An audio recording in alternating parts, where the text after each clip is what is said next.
ನಮಸ್ತೆ ಎಲ್ಲರಿಗೂ. ಎಲ್ಲರೂ ಚೆನ್ನಾಗಿದ್ದೀರಾ ಅಂದ್ಕೊಂಡು ವಿಡಿಯೋ ಶುರು ಮಾಡ್ತಾಯಿದ್ದೀನಿ. ನಾನು ಚೆನ್ನಾಗಿದ್ದೀನಿ. ಇವತ್ತು ಸ್ವಲ್ಪ ಚಿಕ್ಕದು ವಿಡಿಯೋ, ತುಂಬ ದೊಡ್ಡ ವಿಡಿಯೋ ಏನಲ್ಲ. Garden update. ಆವಾಗ ಇನ್ನೂ ದುಂಡ್ಮಲ್ಗೆ ಬಿಡ್ತಾಯಿತ್ತು, ಆವಾಗ ತೆಗೆದಿರೋದೆ. ಹೇಳಿದ್ದೀನಿ ಮೊನ್ನೆ, ತುಂಬ ಹಳೆಯ ವಿಡಿಯೋಗಳು ನಾನು ಖುಷಿಗೆ ಅಂತ ತೆಗ್ದಿರೋವು ನಿಮಗೆ ಶೇರ್ ಮಾಡ್ತಾಯಿದ್ದೀನಿ. ಶೇರ್ ಮಾಡೋದು ವಿಡಿಯೋ ಯೂಟ್ಯೂಬ್ಗೆ ಹಾಕೋ ಇದು ಇರಲಿಲ್ಲ, ಚಿಕ್ಕದಾಗಿ ಮಾಡ್ಕೊಂಡಿದ್ದು, ಅದನ್ನೇ ನಿಮ್ಮ ಜೊತೆ ಶೇರ್ ಮಾಡ್ತಾಯಿದ್ದೀನಿ. ನೋಡಿ, ಇದು ಅವತ್ತು ನಾನು ಹೂವು ಕೀಳೋಣ ಅಂತ ಹೋಗಿದ್ದೆ. ಆವಾಗ ಈ ಚಿಟ್ಟೆ ತುಂಬ ಚೆನ್ನಾಗಿ ಹಾರಾಡ್ತಾಯಿತ್ತು. ನಾನು ಹೋದ ತಕ್ಷಣ ಒಂದು ಎಲೆ ಮೇಲೆ ಕೂತ್ಕೊಂತು. ಅಷ್ಟು ಹತ್ರದಿಂದ ನಾನು ವಿಡಿಯೋ ಮಾಡ್ತಾಯಿದ್ರೆ ಅಲ್ಲಾಡಲೇ ಇಲ್ಲ.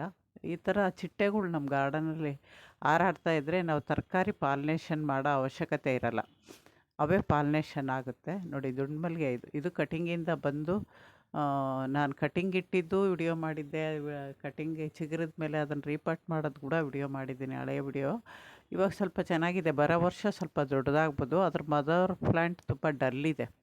ಆಮೇಲೆ ವಿರಜಾಜಿ ಅವಾಗ ಸ್ಟಾರ್ಟ್ ಆಗಿದ್ದು, ಸುಮಾರು 2 ತಿಂಗಳಾಯಿತು ಅನಿಸುತ್ತೆ ಇದು ವಿಡಿಯೋ ತೆಗೆದು.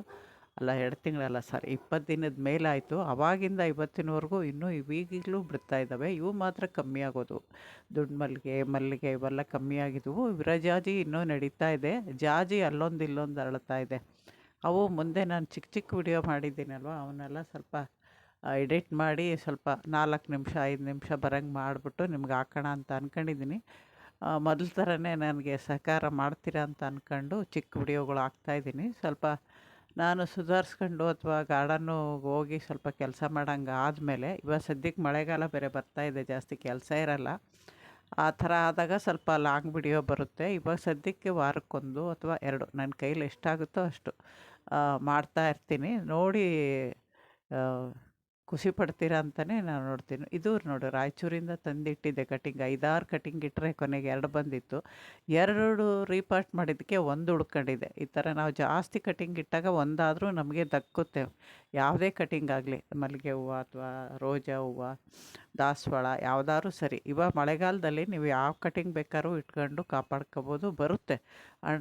ಎಲ್ಲನೂ ಅಂದರೆ ಒಂದೇ ಕಟಿಂಗ್ ಇಟ್ಕೊಂಡು ನೀವು ಇದಕ್ಕೆ ಹೋಗ್ಬಿಡಿ. ಸುಮಾರು ಕಟಿಂಗ್ ಇಟ್ಕೊಂಡ್ರೆ ಅದರಲ್ಲಿ ಒಂದಲ್ಲ ಒಂದು ಕಟಿಂಗ್ ಬರುತ್ತೆ. ನಾವು ಹೇಳ್ತೀವಲ್ವ, ಎಲ್ಲ ಮಕ್ಕಳು ಆವಾಗ ಅಂತಿದ್ರು, ಇವಾಗಿಲ್ಲ ಬಿಡಿ, 1-2 ಇದೆ. ಆವಾಗ ಹುಟ್ಟಿದ ಮಕ್ಕಳೆಲ್ಲ ಬದುಕ್ತಾರ ಅಂತ ಹೇಳ್ಬಿಟ್ಟು ಹಳೆ ಕಾಲದಲ್ಲಿ ಇದು ಮಾಡ್ತಿದ್ರಲ್ಲ, ಅದೇ ಥರ ನಾವು ಇಟ್ಟಿದ್ದು ಕಟಿಂಗ್ ಎಲ್ಲ ಬರುತ್ತೆ ಅನ್ನೋದು ಇರಲ್ಲ. ನೋಡಿ, ನಾನು ಗಾರ್ಡನ್ಗೆ ಹೋಗದೇ ಇರೋದಕ್ಕೆ ರೆಡ್ ಬೆಂಡೆ ಬಲ್ತೋಗ್ಬಿಟ್ಟಿದೆ. ಅವನ್ನ ತೆಗ್ದಾಕ್ಬೇಕು, ಇನ್ನೂ ಸ್ಟಾರ್ಟಿಂಗ್ ಅದು. ಆಮೇಲೆ 2 ದಿನದ ಮೇಲೆ ಹೋಗಿದ್ದೆ ನಾನಿದು. ಮೊದಲು ವಿಡಿಯೋ ಹಾಕಿದ್ನಲ್ಲ, ಅದಾದ 2 ದಿನದ ಮೇಲೆ ಹೋಗಿದ್ರೆ ಪೂರ್ತಿ ಅರಳಿತ್ತು.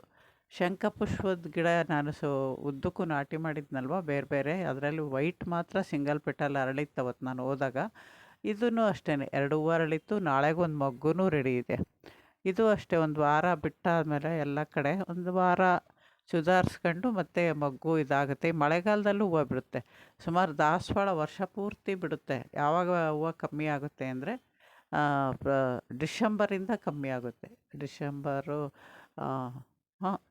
ಅದಕ್ಕಿಂತ ಹಿಂದೆ ಸ್ವಲ್ಪ ಡಿಸೆಂಬರು, ನವಂಬರು, ಜನವರಿ ಅಲ್ಲಿವರೆಗೂ ಸ್ವಲ್ಪ ಹೂವು ಕಮ್ಮಿ ಇರುತ್ತೆ. ಆಮೇಲೆ ಆವಾಗ ನಾವು ರಿಪೋರ್ಟ್ ಮಾಡೋಕ್ಕಾಗಲಿ ಅಥವಾ ಏನು ಮಾಡೋಕ್ಕೆ ಹೋಗಬಾರ್ದು. ಗೊಬ್ಬರ ಕೊಡದಿದ್ರು ಕೂಡ ನಡೆಯುತ್ತೆ ಆ ತಿಂಗಳಲ್ಲಿ, ಚಳಿಗಾಲದಲ್ಲಿ. ಅದಾದಮೇಲೆ ಫೆಬ್ರವರಿ ಬಂದ ತಕ್ಷಣ ದಾಸವಾಳ ಸ್ಟಾರ್ಟ್ ಆಗುತ್ತೆ. ಅಲ್ಲಿವರೆಗೂ ನಮಗೆ ಬಿಡ್ತಾನೇ ಇರುತ್ತೆ.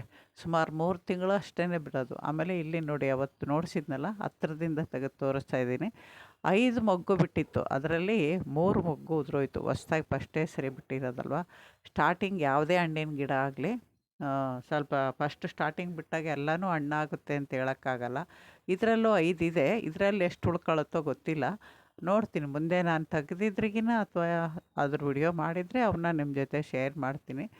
ಇದರಲ್ಲೂ 5 ಇದೆ, ಅದರಲ್ಲೂ 5 ಇದೆ. ನಾವು 5 10 ಹಣ್ಣಾಗುತ್ತೆ ಅಂದ್ಕೊಂಡ್ರೆ ಸುಳ್ಳು. ಅದರಲ್ಲೂ 3 ಉದುರೋಯ್ತು. ಇದರಲ್ಲಿ ಇನ್ನೂ ನೋಡಬೇಕು. ನಮಸ್ತೆ, ಇನ್ನೊಂದು ವಿಡಿಯೋದಲ್ಲಿ ಸಿಗ್ತೀನಿ.